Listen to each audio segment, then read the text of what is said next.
my channel! Na-inspire akong gumawa ng video na to dahil sa anak ko.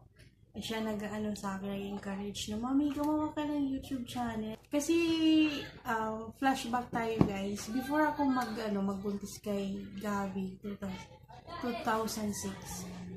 Hindi ako ganito kalaki. I only timbang ko noon ay nasa 60, 62. Roughly ganon. During pregnancy, nag-gain ng weight. Tapos, hindi ko na siya namalayan eh. Yung parang after giving birth, parang binaliwala ko na lang. Tapos, lumalaki si Gabi, lumalaki din ako. Yun, tapos, alam niyo guys, hindi siya nakaka-happy. Kasi, nag-start siya 2016. Halos 3 beses ako na ospital. Na-hospitalized ako, na daming allergies na lumalabas, mataas ang BP. At alam mo, yung mga babe, wala po akong hika. During my habang may bata pa ako lumalaki, never ako nagkahika. Nagkahika po ako nang ako ay nanabat. Imagine yung mga babe pa, 2017, parang nasa 110 ako. At hanggang umabot ako ng 125 kilos. Imagine that. Halos 3 beses ako ng ospital. At ang talaga sa akin, gising na time to baguhin na yung aking lifestyle. Mahalin ko na yung sarili ko. Alalahanin ko na may anak ako na bata pa, aasa sa akin. Siyempre, pag nategi ang lala nyo, kawawang anak ko. Nagkaroon ako ng yung dumudugo yung ilong ko, talagang tuloy-tuloy na lang, hindi na siya nakokontrol. Ang BP ko umabot ng 240 over 200. My goodness, akala ko end of the world na para sa akin. Ayun, tapos after niyan, palabas ng hospital, realization, time to reflect, ano bang gagawin ko.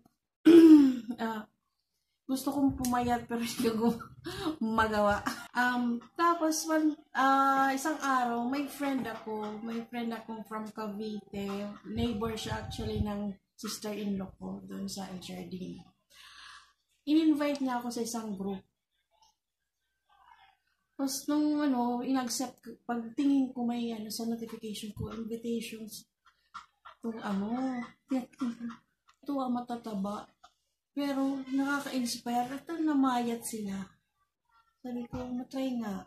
Malay mo tumalab din sa akin. Kasi ang dami ko ng trinay, mga slimming coffee, tea, mayroon pang pills, tinry ko rin, hindi siya nag-work. So, oo, pero pagka kinakatamaran ko na eh. Tsaka alam niyo ba, mga babe, pag mataba ka, nababawasan yung self-confidence mo. Tsaka yung insecurities mo tumataas. Grabe. Yung parang ayaw mo na lumabas ng bahay kasi iniisip mo, di ka naman makapagdamit ng maganda, di ka naman makapagbihis na maayos. Mabuti na lang may tiyahin akong taga-support ng mga damit ko. Kasi medyo magkalapit ng though mas malaki ako sa kanya, pinipilit na pagkasyahin ko siyang nagsusupport sa akin ng mga damit. Akong ayun, sabi ko para naman maayos naman ako tignan. Tsaka yung ang anak ko graduate, grade 6 na siya, gusto ko makapagdamit naman na maayos. Kasi lahat na lang kaya sa stage, tinitignan ko yung pictures namin. Oh, grabe. Pakakahiya. Hindi, para ayaw ko lang, hindi siya maganda tignan talaga. Sabi ko, minsan tinatanong ko yung anak ko, anak, hindi mo ba ako binakahiya? Kasi tignan mo naman ang nanay yung taba-taba. Lolo ko nga siya eh. Alam mo, nanay mong babe. Baboy. Ikaw ang aking little babe naman. Ayun, tapos ayun, trinay ko yung LCIF. Though hindi naman sa ako totally strict kasi ang hirap i-sustain kasi yung iba medyo may pagka-pricing, ano. Pero affordable naman yung egg, yung coffee, yung water. Minsan nakakapag-gulay pag may available na gulay. Pero consistent ako dun sa egg, sa black coffee, at saka water. Siyempre, mura lang ang tubig, 25 lang ang 5 gallons. Ayun, so far, medyo nagbawas ng konti, slowly, pero nararamdaman ko na yung dating masasakit yung mga tuhod, mga talampakan, hindi ko na siya naramdam. At saka guys, nag 1 year na ako, wala na akong hindi na ako na hospital, hindi na ako na admit, thank you Lord. Yun lang pinag-salamat ko. At saka ang aking BP ay nag-normalize na. Pambata ng BP ulit.